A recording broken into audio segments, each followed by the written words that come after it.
is the recording of More Solutions, Less Cuts, Education Funding Virtual Town Hall, hosted by Great Education Colorado. We can't cut our way to recovery. Our Executive Director, Lisa Weil, explains more about the Colorado taxes. Thing is that even though we had one of the hottest economies in the nation for the last decade, we have only scraped our way back to the point where the buying power of schools today is still $572 million less than it was in the 2008 before the Great Recession. That's $600 per pupil. And the fact is that our current fiscal structure just made it impossible for us to catch up, much less get ahead and make the kind of investments we know we need to make in teacher pay and technology, career technical education, preschool, mental health, all the other supports that our kids need to succeed. And of course, that has consequences. And, you know, just a couple of those are that Colorado has literally the least competitive teacher wages in the nation.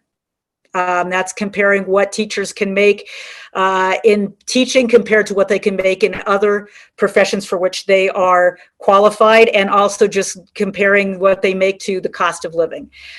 We also have the most 4-day weeks, the highest percentage of 4-day week schools in our state. And that includes now districts, big districts like Pueblo and Brighton.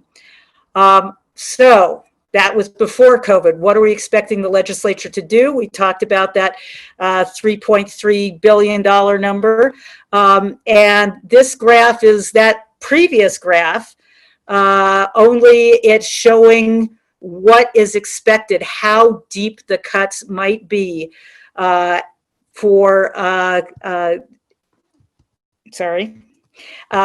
deep the cuts are going to be after the legislature is done balancing the budgets as they have to do.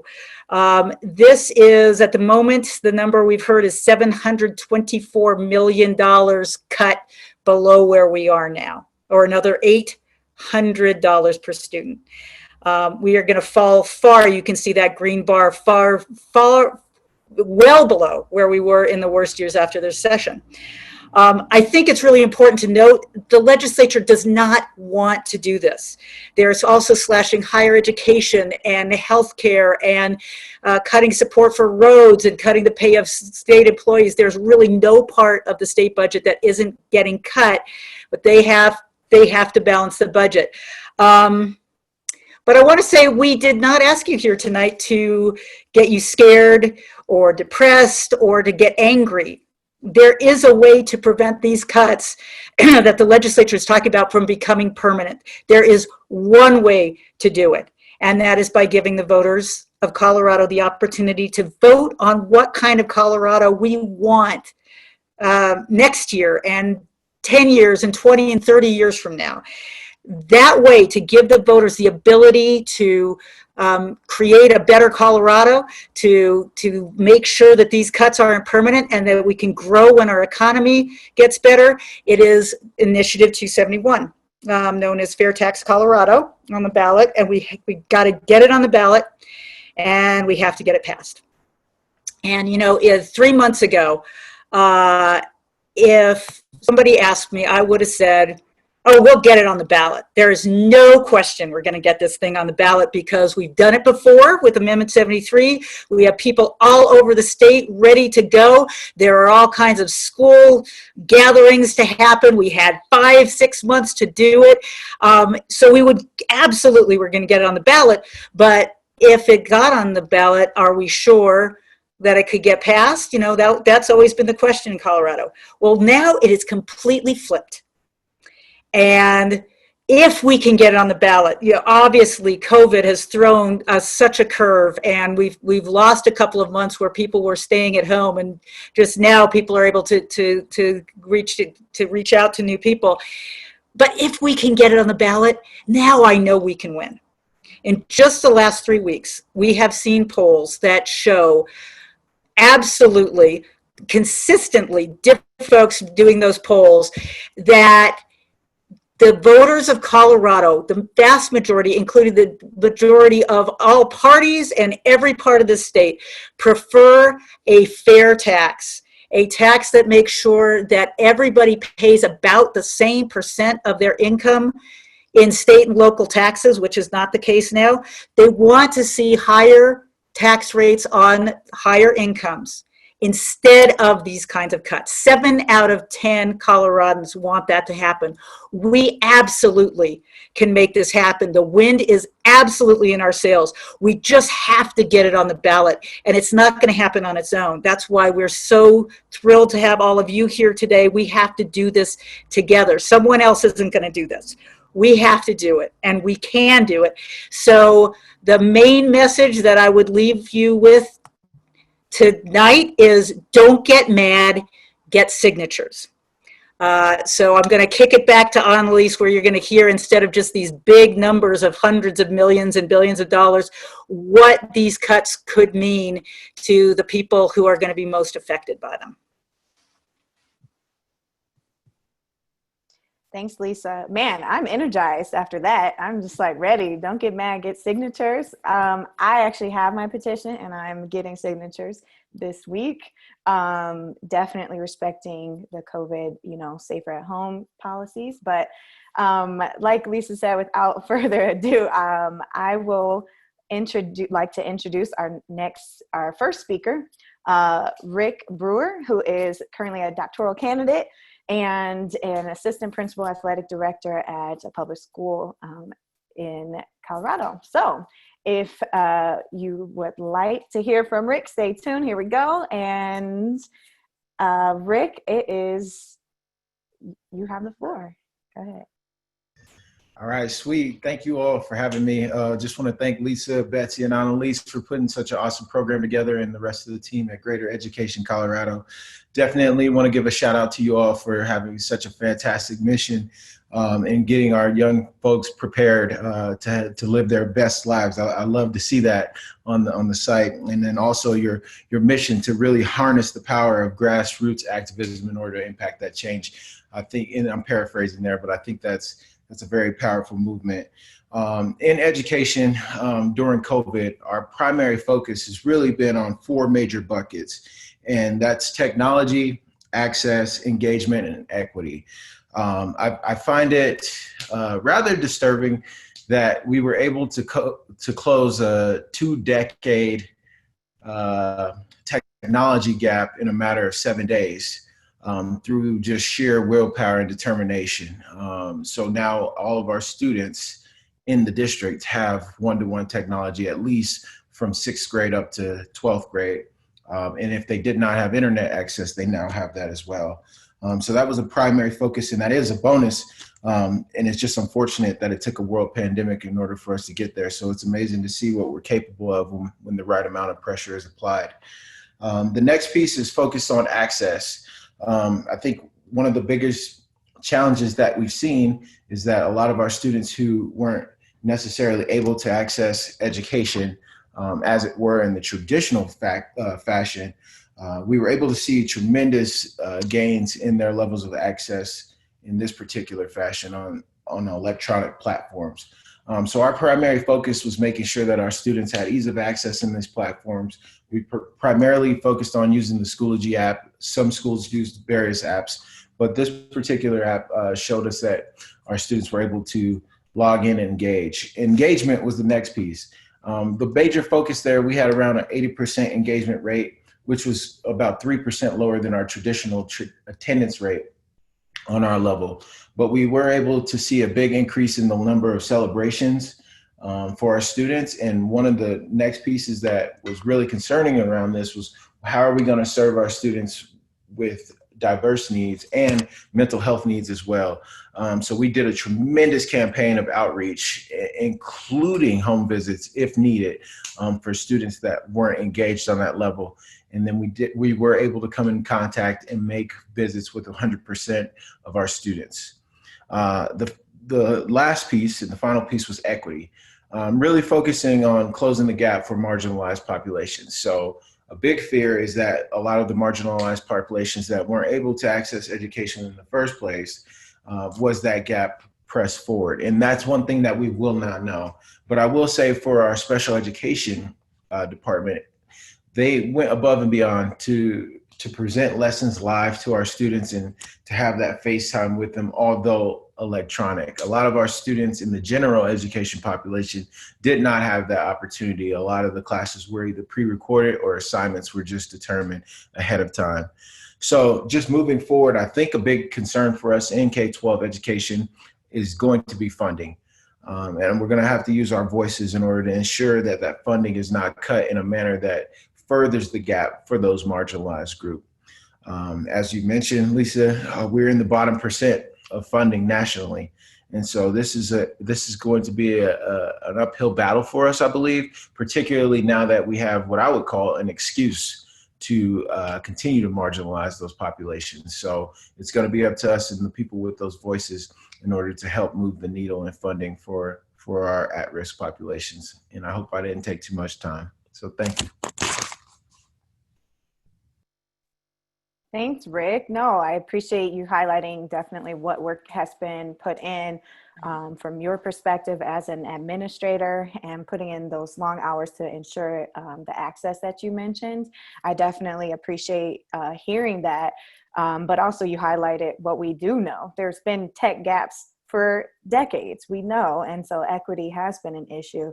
And coming from a special education background as well, I can appreciate the work that those teachers have been doing to make accommodations according to FAPE and their IEPs. So I would like to hear from Mr. Rob Sanders, Superintendent of Buffalo School District, RE4J, and take it away. All right. Can you guys hear me okay? Thumbs up? Yes, and I appreciate your photo. We are the Rams, you know, so have a little bit of school pride here and put that out there. But, you know, first of all, I'd like to thank you guys for having this tonight and having this important conversation, because we've been faced, I've been a superintendent of schools in Colorado now for 10 years in the same district, and I don't think I've ever presented my board a budget that was not a deficit spending budget in 10 years. This next year is going to be a very extremely difficult one. So first of all, I'd like to thank Great Ed and Betsy and Lisa and Susan and everybody that has been put behind this Initiative 271, because, you know, as you know, we worked really hard on 73, and we thought we had some really good things going there. We still believe we have some good things going there. But this is our hope in the field.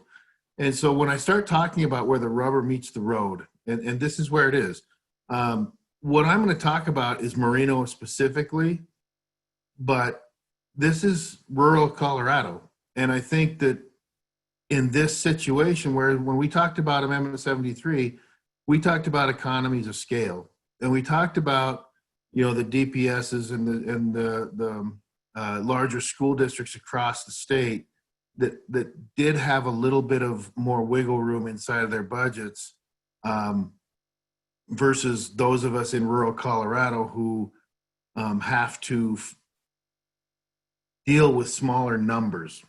And so when I talk about this, we can extrapolate this over to any small school. And I'm really worried about those that are 100 or less. Because when we start talking about those school districts that are 100 and less, yeah, they might be getting $14,000 per pupil. But the reality is that $14,000 per pupil does not go near as far as it does at $8,000, $9,000 per pupil in the Front Range. And so when we talk about Merino, it's about rural schools in particular. So like I said, I've been the superintendent of schools there now for 10 years. We have between 295 and 315 students every year. We have a very steady enrollment. We have a very good program we offer. We have a lot about it. It's 45% of our student body comes from outside of the boundaries of Merino. But what's happening right now is that we talked about a 15% cut. let me put that in perspective for you. That means about $530,000 for us. Okay. When you're in DPS, that doesn't seem like a lot of money. But in perspective, let's think about this in terms of entire budget. When I go through and I do the budgeting process, I know about 75% of my budget is about pay, teacher pay, and benefits.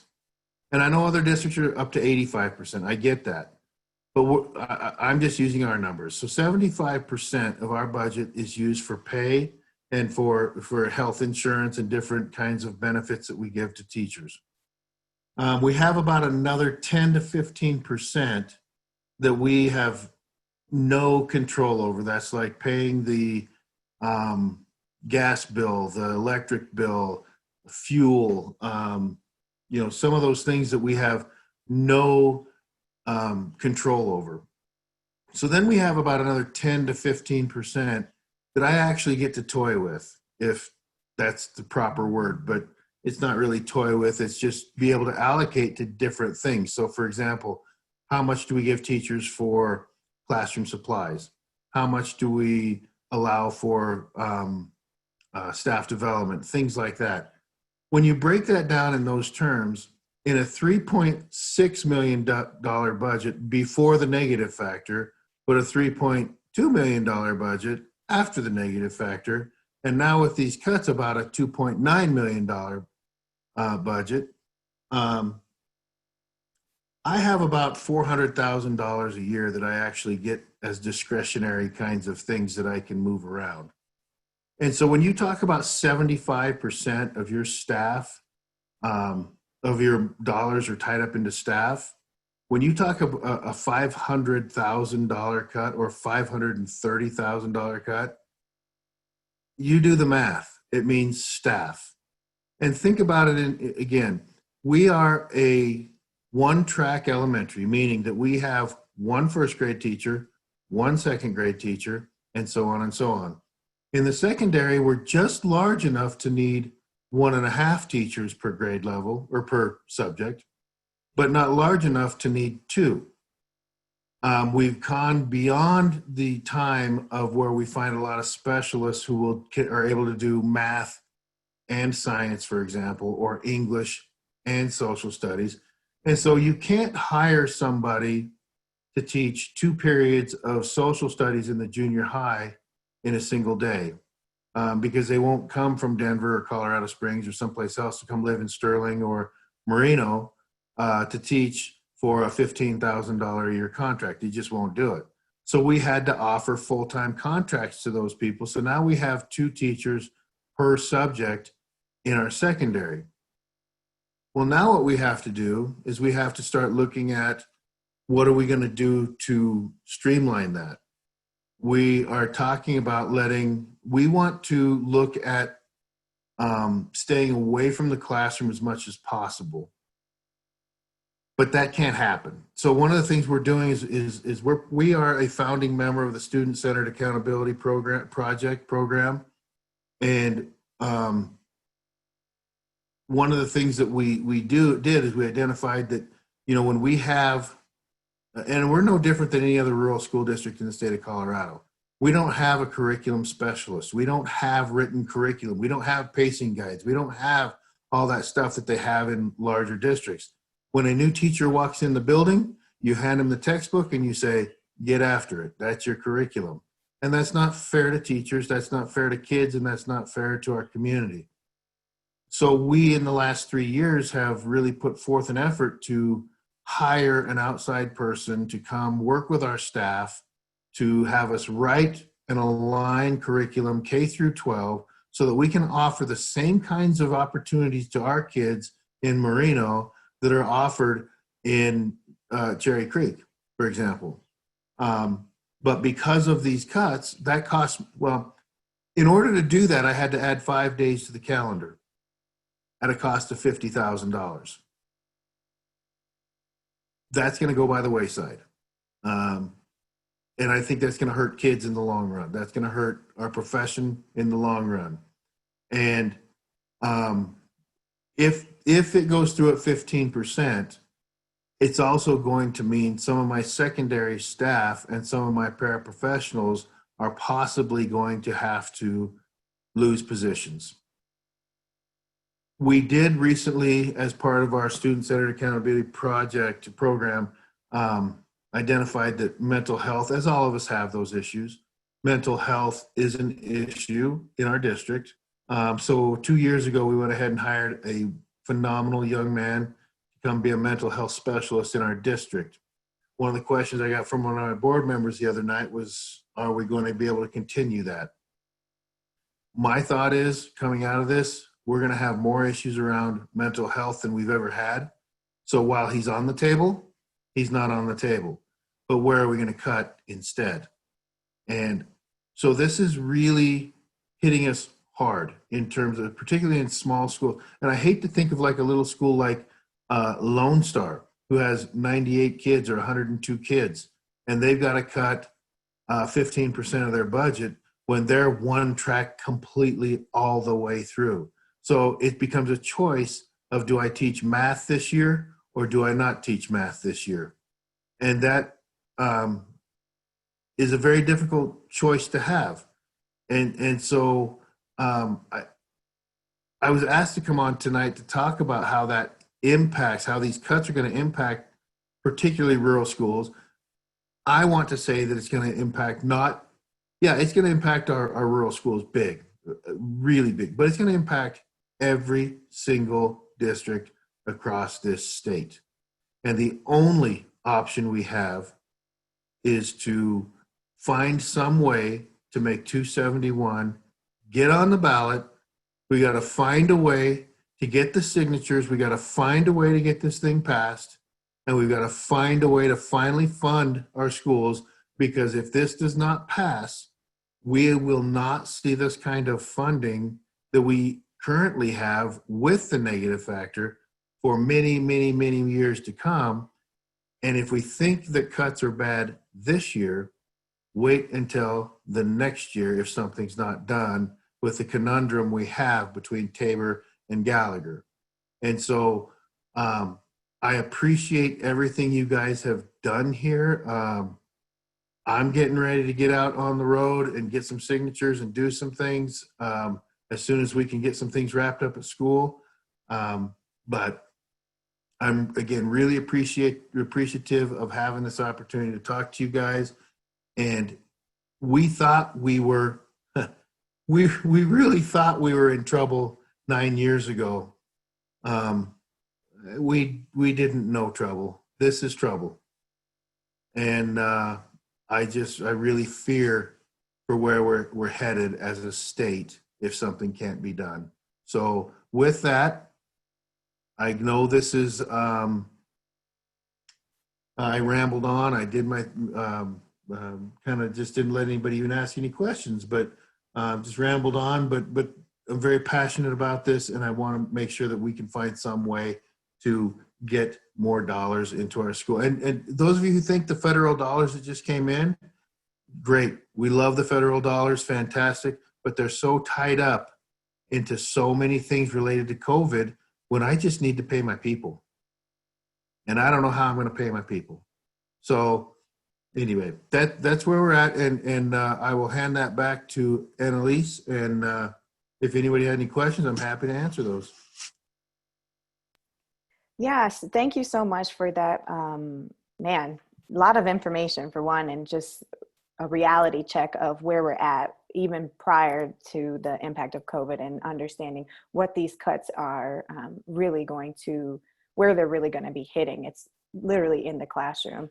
And just as a point to make, just so everyone knows, after our speakers, when we're in small groups, we'll actually be able to answer a lot of the questions you all have been sending and be able to discuss more in detail, and also even ask some of our speakers for more information of their perspectives as well. Thank you again, Superintendent Sanders, and I would like to introduce our next speaker, Ms. Healer Offset Ali, founder and executive director of Visions Performing Arts Company.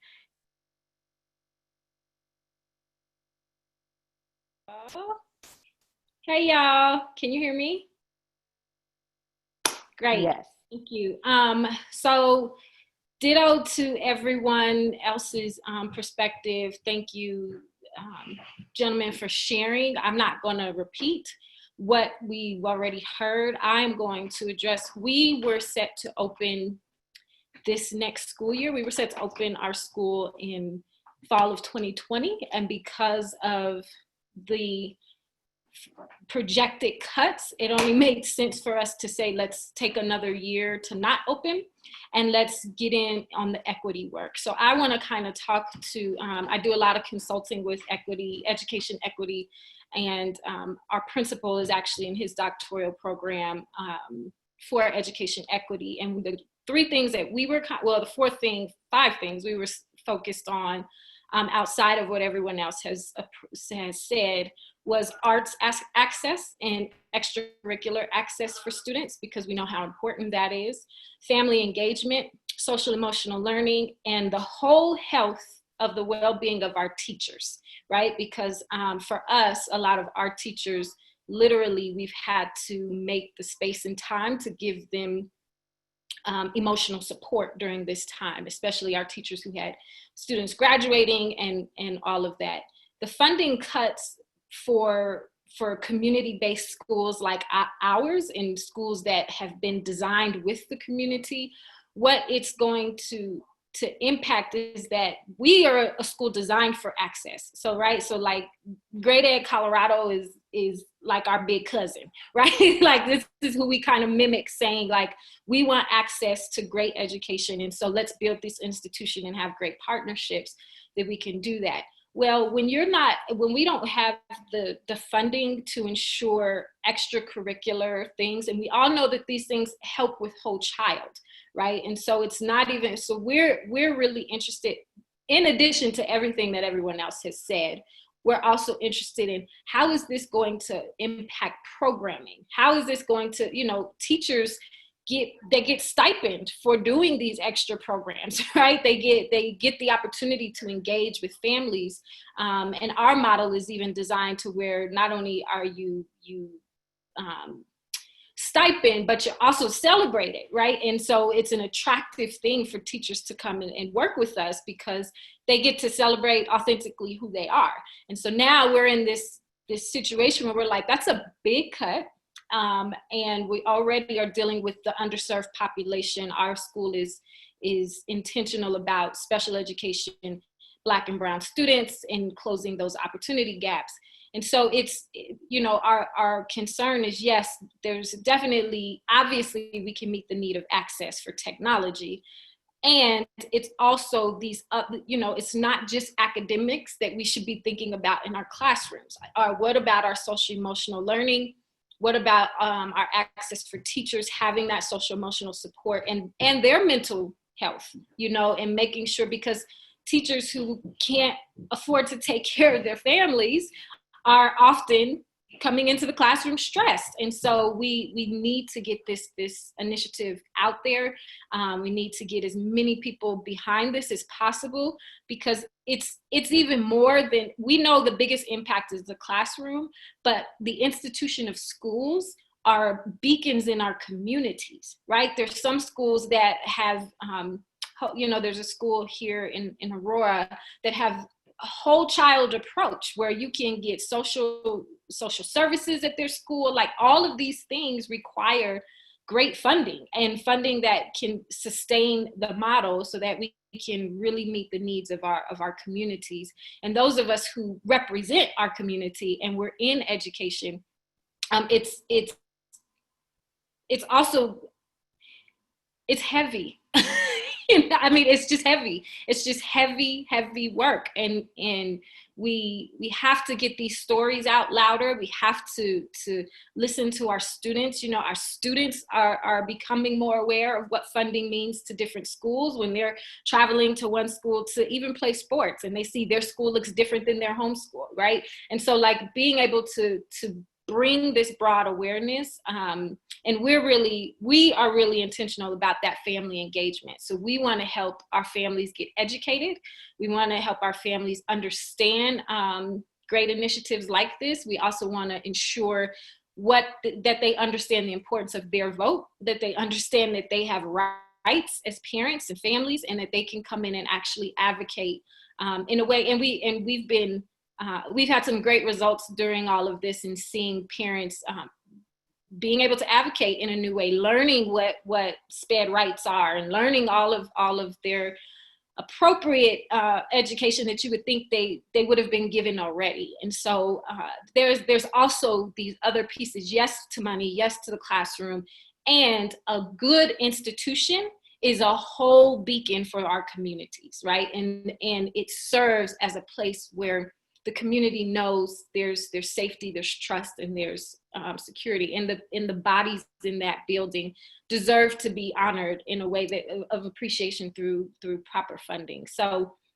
without repeating what everyone else has said, I just wanted to kind of touch on those things. You know, the additional programming matters to students, especially students who are behind in the opportunity gap, giving them something to still be fulfilled in school, and giving them incentives to saying, you know, listen, in your arts program, this is the requirement, making sure you're getting your homework in. Those type of efforts ensure that we all have just a full, well-rounded program. And our teachers have been struggling to figure that out. And we just heard all of the stats and the numbers nationally where we are in Colorado.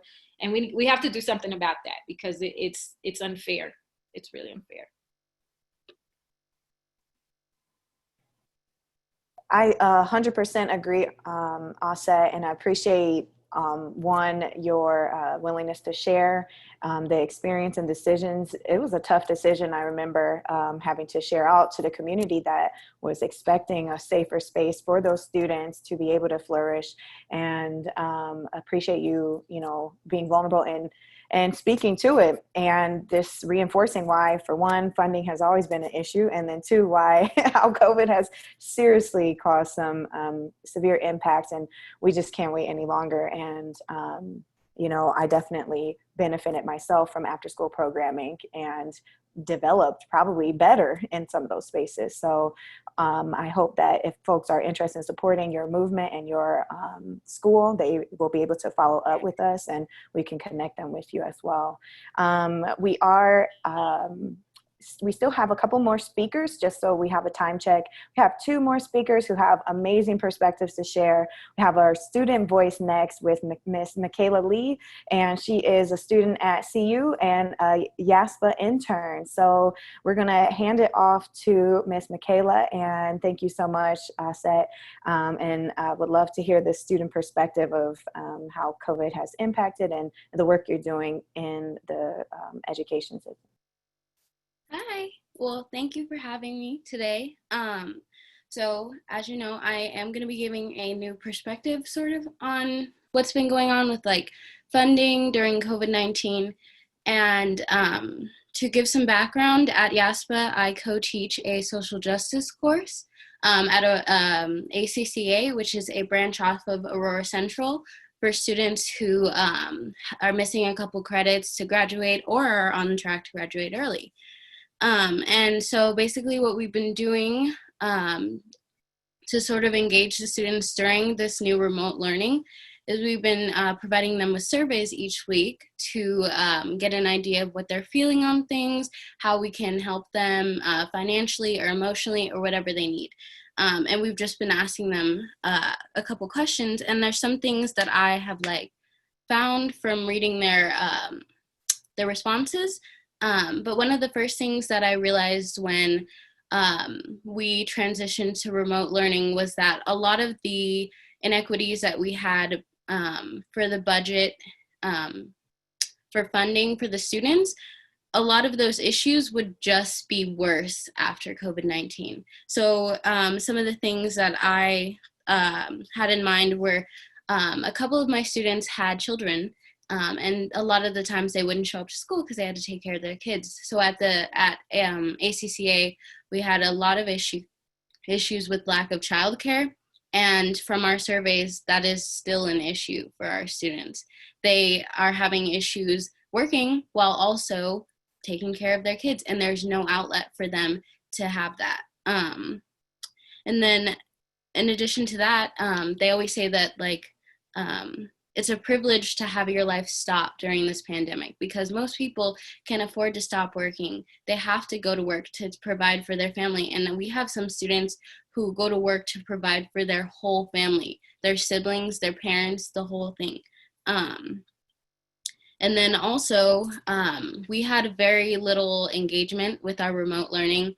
And part of it is due to students just not having access to our Google Classroom.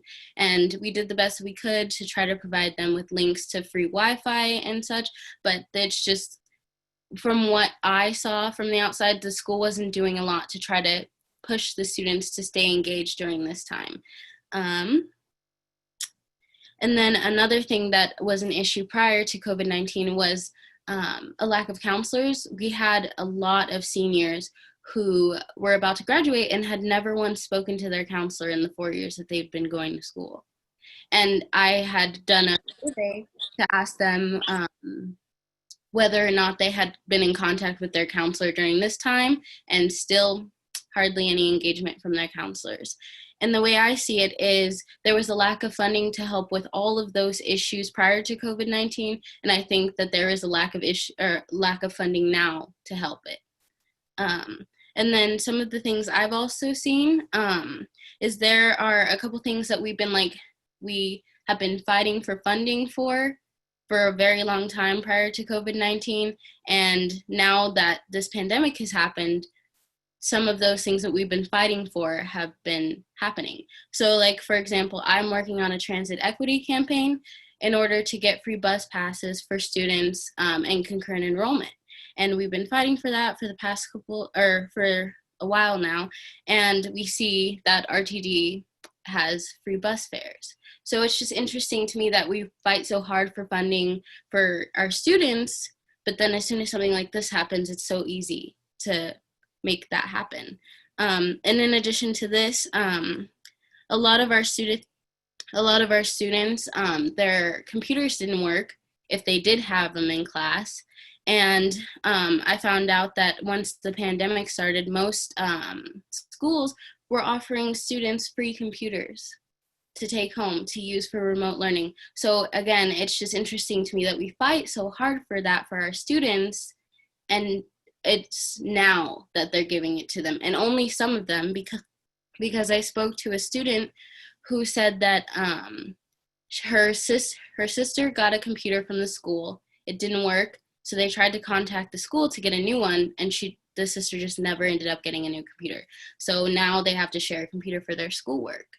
So even then, they are providing some stuff to help the students, but not enough to where each student can feel like they have access. And then for me specifically in college, some of the things that I've been experiencing is they told us that the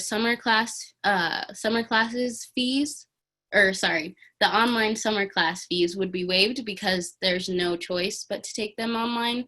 But they're still overly expensive. So I was lucky enough to have scholarships to be able to pay for that, but for anybody who can't afford the price of summer classes, then it's just not an option for them. And then because of COVID-19, they're further away from getting their degree. And in addition to this, we have a wellness center at CU Denver, and a lump sum gets taken out of our tuition, or gets put into our tuition that we pay for the wellness center.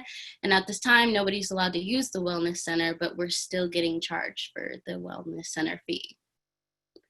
And then I had a friend tell me that apparently RTD is still charging students for a reoccurring fee, even though they aren't able to use the bus passes at this time, and they probably won't for the fall. And then one of the other major issues for a lot of university students is the fact that they're not being reimbursed for their on-campus living rent. So a lot of students have been struggling to pay rent at this time when they're at home staying safe. And then, so I wanted to talk a little bit about some of the responses that we got from our students in our surveys.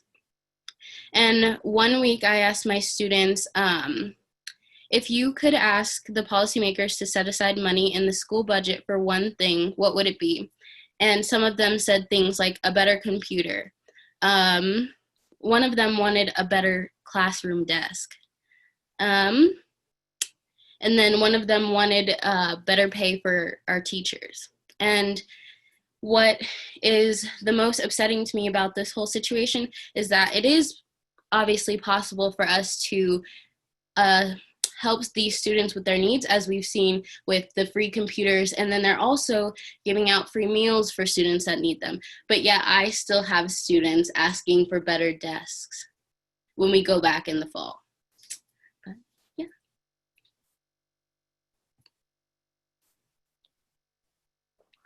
Thank you so much, Michaela. Wow, very revealing perspectives from the people who, kids, I say kids, I'm still in teacher mode, from students who are really directly impacted by the decisions being made by administration and the experience of remote learning and having to balance life, school, and work. Thank you. And maybe we could also follow up with you and get some of those data points to share out as well. And I just want to let you all know we have our last speaker, who is Miss Deb Sims-Fard, and she is an educator and parent, as well as a parent advocacy coach and the founder of JF STEM Institute.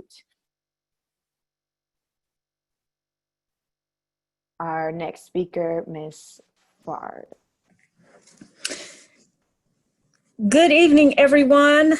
It is of course, it's an honor to be here to talk about something that I think that we obviously are all passionate about, and that is making sure that all students have equitable and inclusive access to what is most important for their future, and that is education. I'm going to say that I was Mr. Sanders, I believe. Thank you for reminding me that in this conversation of equity and inclusion, that we are forgetting our further out brothers and sisters in the conversation of funding. And I think sometimes larger cities forget that there are others are part of the Colorado conversation in funding, and we need to remember that. I also want to say to Great Ed, you know, your AKA name should be the little train that could, because no matter what happens, you are always at the forefront of reminding all of us that funding for schools and education should be a priority, and you try to always push that envelope. And so, you know, I'm always appreciative of that. I want to talk a little bit about, and I think I heard one person mention this, but it is interesting to me that we always throw out the idiom or quote that as a parent, you are the first teacher. However, parents are usually the last to be engaged, the last to be invited into the advocacy of their children's education. I am a parent advocacy education coach, and I also do a lot of work around culturally responsive pedagogy. And I think that in this conversation of funding, parents have been left out of the information and out of the conversation. And I do not know that that is going to benefit us well. What I do appreciate is that, once again, Great Ed is on the cutting edge in terms of making sure that they are providing training to support parents in their advocacy walk. I think that it behooves us all to further engage our parents and inform our parents on how they can become a more powerful voice in their children's education by inviting them to the conversation and making sure that we are not leaving them out of the conversation and how they can support bringing funding to the table. It is a collective voice that is going to make this happen. And in all of the scenarios that I've heard, if we can engage our parents to, one, carry a petition for their families, if we can engage our parents in how their voice is absolutely a necessary voice, and how we can make that a not so burdensome process, I think that we all win. So I don't have a big spiel around this. What I know is that I believe that parents are the first teachers. I believe that most parents want to see their children do well. They don't always know how to advocate for what that looks like. But I think in this conversation, as we are talking about funding, there needs to be the conversation of how we can bring them to the table as a powerful and critical voice in the conversation of making sure that we have equity and inclusion as it relates to funding. And so I want to, again, thank you for having me. And I hope that in our chat rooms, we can talk about ways to further engage our parents. And that's all, folks.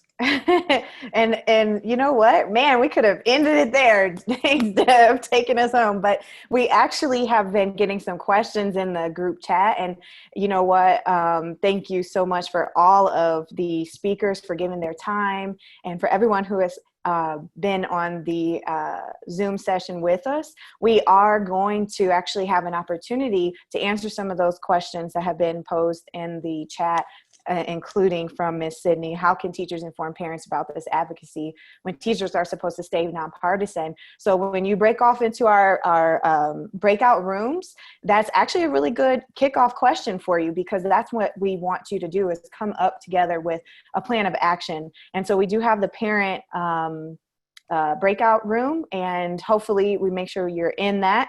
And you signed up for that when you initially registered. So if you should be able to speak to that and get more information. We will be able to share some of the parts of the recording, and so it'll be in like snippets, and we can follow up with you all. And we're going to have only about 5 minutes for our breakout, but that just means we want to keep this same energy and be able to talk to each other briefly about an action plan, and type in, what are you going to commit to doing? What have you committed to doing? Thank you, everyone, for all that you shared. I know that there's, a lot of really heavy stuff that we're sharing that's going on in all sorts of different districts. So we just really appreciate getting to hear perspectives, not just from speakers, but from you all that are in attendance today. So thank you again for being here and for talking about this. So we wanted to end on a happy note, being that we do have a way to make sure that these cuts are not quite as deep as we are looking at right now. And we want to make sure that you all know what that looks like and how to make that happen. So I'm going to answer all the questions about Initiative 271 and talk through a little bit now about what Initiative 271 is and why it's so important. So if we can go to the next slide, Nicole. All right, so I'm not going to make you read all this, but I wanted to make sure you see this. You have an idea of what this is going to look like on the ballot. So Initiative 271, here's the actual title language for it. And I'm going to break this down. We've broken it down into a blue section that talks about what it does, a green section that says how it's going to do it, and then an orange section that talks about what the money will be used for once we get that money. So We are, as it says in blue, we are going to be increasing taxes by $2 billion annually by making an amendment to the Constitution. We have to start it out that way. Unfortunately, due to our Constitution, it says any measure that would be raising taxes, you have to start it out with shall taxes be increased by. So the green section is repealing the constitutional requirement for a single rate income tax. And then if you want to go to the next slide here, Nicole, this tax table here shows exactly what they're going to put in place of that single rate income tax. So essentially, anyone who makes $250,000 or below are going to see a 4.58% tax, their taxes decrease down to 4.58%. So everyone's first $250,000 will lower to that 0.05 lower rate. So that's everyone's $250,000, their first $250,000. Income above that, so folks that make more than $250,000, they are going to see a slight gradual tax increases as they get closer to 1 million and above. But I want to be clear that it's just the 250 to 500K that will see that increase to 7%. It's just the 500K to the 1 million that will see that increase to 7.75%. So even if you make $1 million a year, that first 250,000 will still see that slight tax decrease. So it's just in those increments. So all this together would affect 95% of Coloradans would actually see a slight tax cut. Only the top 5% of Coloradans, and that's based on last year's data. After this year, unfortunately, probably even less Coloradans fall into those higher brackets of income. So only based on last year's data, only 5% of Coloradans would see a tax increase. And so then on the next slide here, this is actually the language.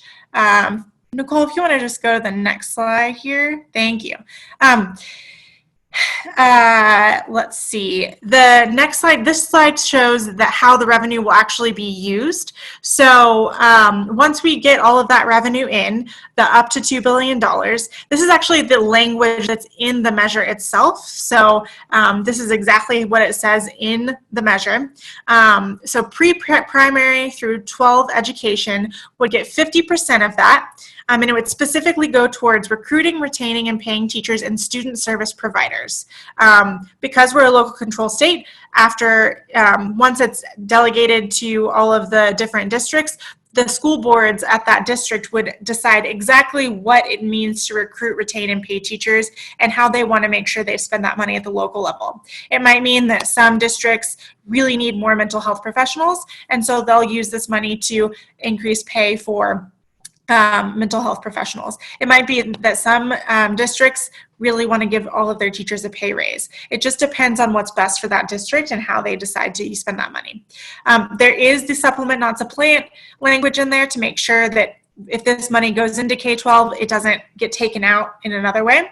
And then the other 50% goes towards addressing the impacts of a growing population and a changing economy. That gives the legislature some flexibility, which we're actually pretty excited that this was in the measure now, especially considering all of the changing economy issues that we're going to need to deal with because of COVID-19.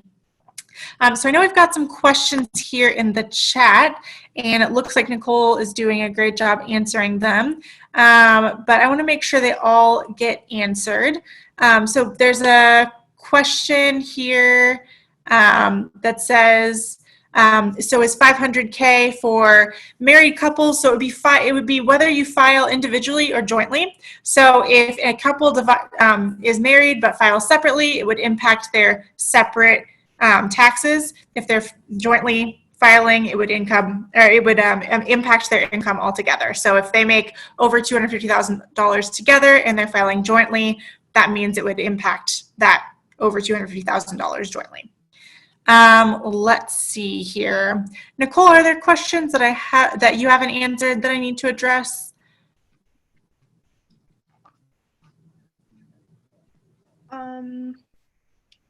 I think the question from Priscilla should be addressed. Just that, how are we reaching out to more people than just parents with kids currently in school? And how are we going to get more support than just the people who are currently directly affected by P through 12 schools right now? Yeah, so how are we going to get more support? Awesome.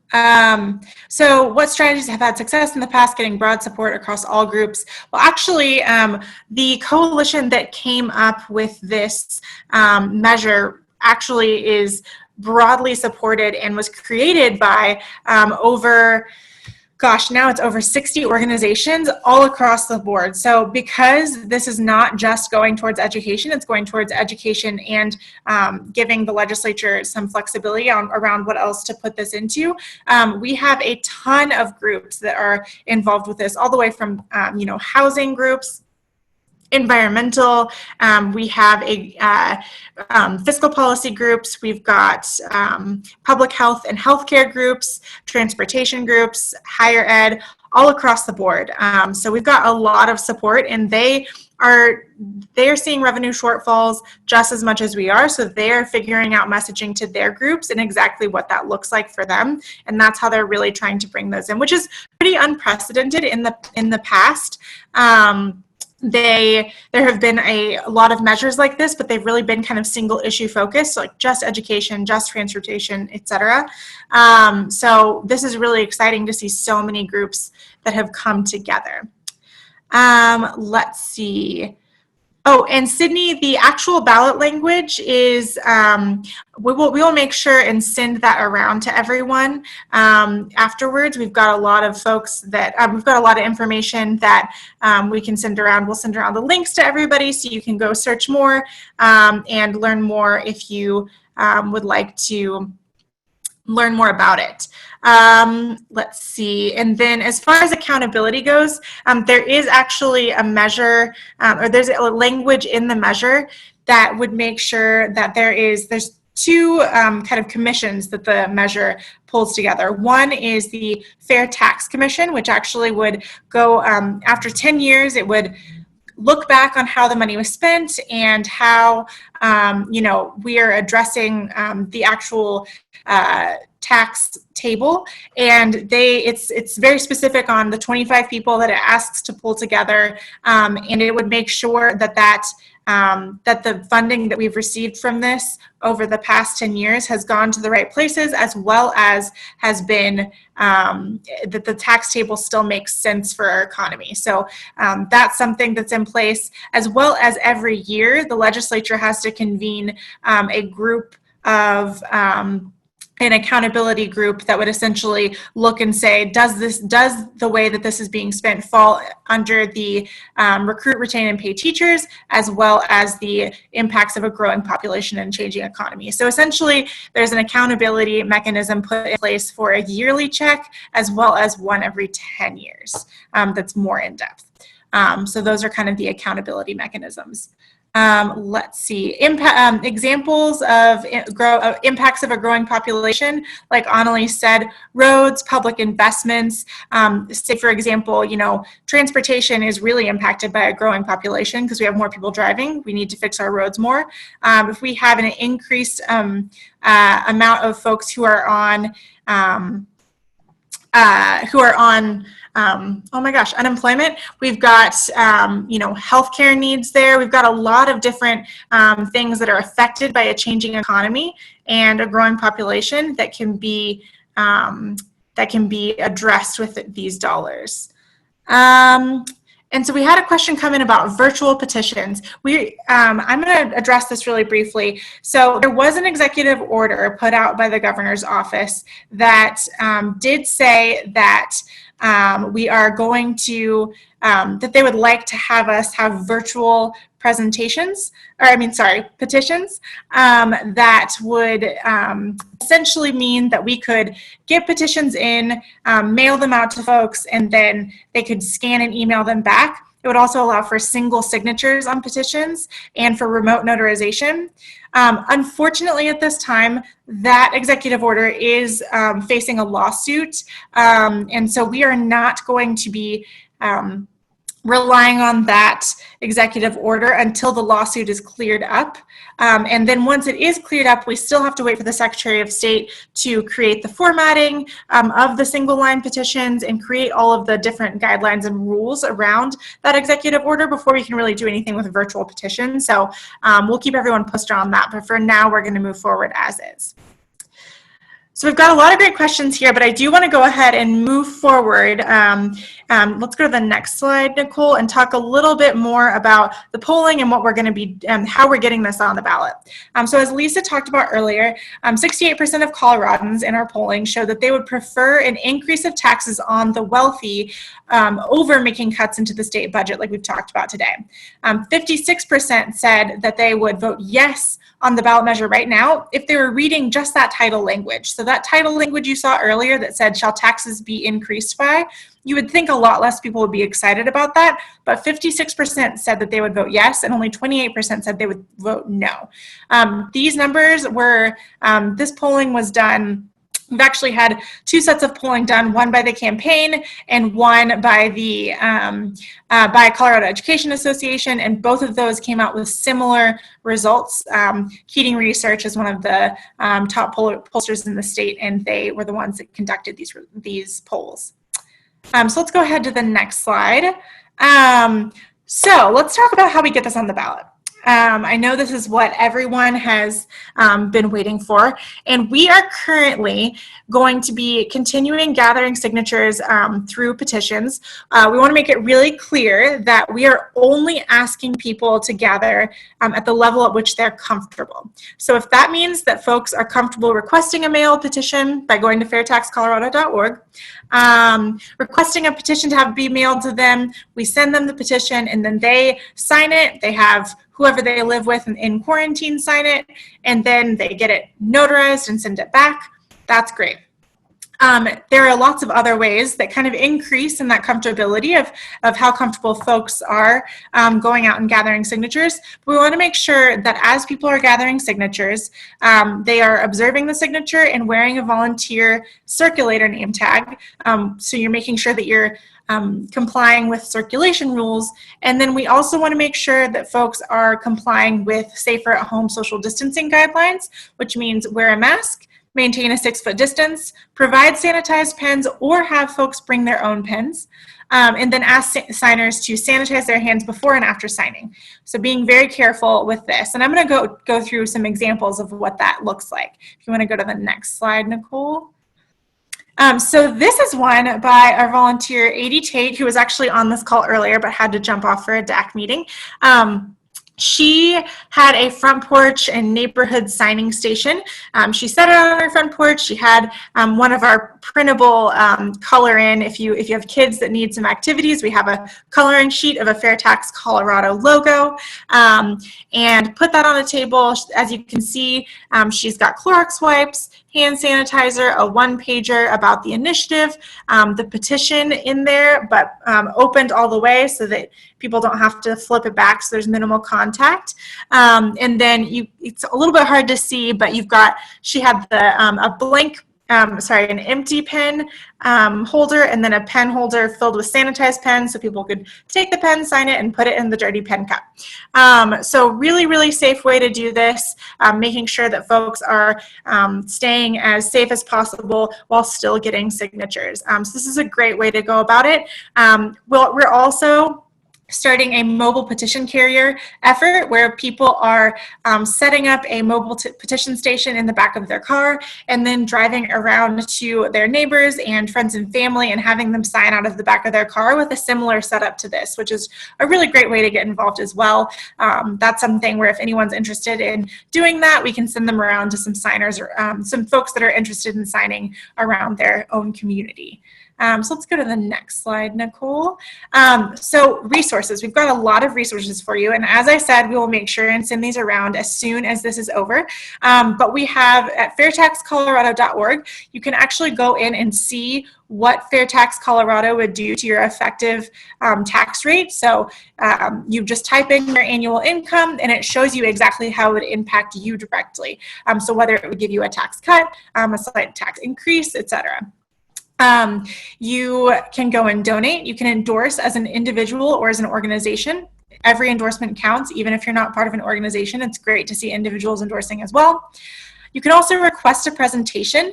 We'll come talk to your community group, your group of friends, if you have a board of an organization, really any group of people that might want to learn more about Fair Tax Colorado. We're happy to do presentations to learn more about what this measure is and how to get involved.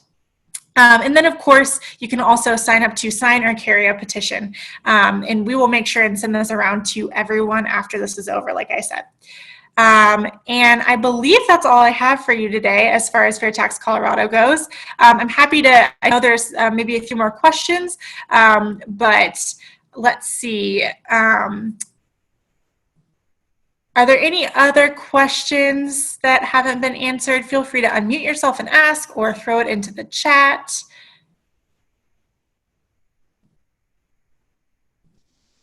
I don't know that this is a comment or a question as much as it is a comment. I wonder how we get stories like, and I put this in the chat, how we get stories like Rob's out, that we have a lot of districts that have been incredibly fiscally responsible. We have state agencies that have been very fiscally responsible. But what we know is that when it comes time for budget cuts or budget questions, that's usually the first line of attack for people that don't want a new tax or don't want something, which is, have you not been efficient? How have you looked at every line of your budget? Have you made sure that you can't spend it?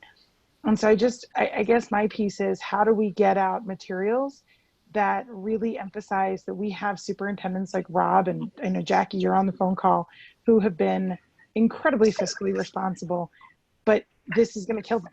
This is going to kill their districts. And getting that message out instead of just, like, how's it going to be spent? I think that's a great question. And I think that's something that Great Ed really tries to make sure people are aware of. But I think that it also has to start with you. I think the trusted messengers in this group are the ones that people are going to listen to. I think that the state could say all day, or big organizations can say all day, this is, superintendents are doing everything they can to make sure that this money is spent well. But at the end of the day, they just don't have enough. But encouraging folks to attend things like this and really starting out getting people interested in this type of thing with trusted messengers is one of the most important ways that we can get this word out. So does anyone else on staff or anyone else at all want to address that? I know it's a question that we are definitely always trying to find a better answer to, but I think, I would say just talking amongst your communities is a really, really great way to get folks informed and involved. Well, I also think, Betsy, you asked if staff had some suggestions. I definitely believe we need to be reaching out to our legislators, and we actually have the option to do that on our website. And so we do need all legislators to, one, know about 271, and then two, understand what the solution, this is the solution. And someone asked, what else are we doing? Well, the reality is we have to do this. So we've waited, we've experienced what happens when we don't make the right changes. And who suffers are students. Who suffers? Then the community. With an uneducated population, we don't grow. So we have to convince them. You have to invest in education, for one. That's the top priority. However, we also deserve a fair tax. So that's the other thing. Like, we need to make this fair for the folks who are still working to survive. And the big push needs to be getting our legislators talking about it across the board, not just one side talking. It has to be every side talking about what's a reasonable resolution and solution. And it is this. Yeah, thank you, Annalise. Hey, if I can just jump in, this is Dave Young, and I can vouch that not only have school districts been very frugal with their budgets, but the entire state has. And we have been operating in a very tight constitutional restrictions for a long time, and have done the best we can in order to fashion a budget not only that is balanced, but actually tries to meet the needs of everybody across the state. And we aren't able to do that. We aren't able to do that because we just don't have enough money in order to meet the essential needs of people in the state of Colorado. I know this because I sat 4 years on the Joint Budget Committee and combed through that budget line by line over and over again, looking for those bits of and pieces of funding that would make a difference, and it's just not there. Thank you, everyone. Our treasurer, Dave Young, thank you so much. If anyone knows our state budget, it's him. So thank you. Let's see, there was a question in the chat. Is there any way that the legislature could be convinced to put 271 on the ballot?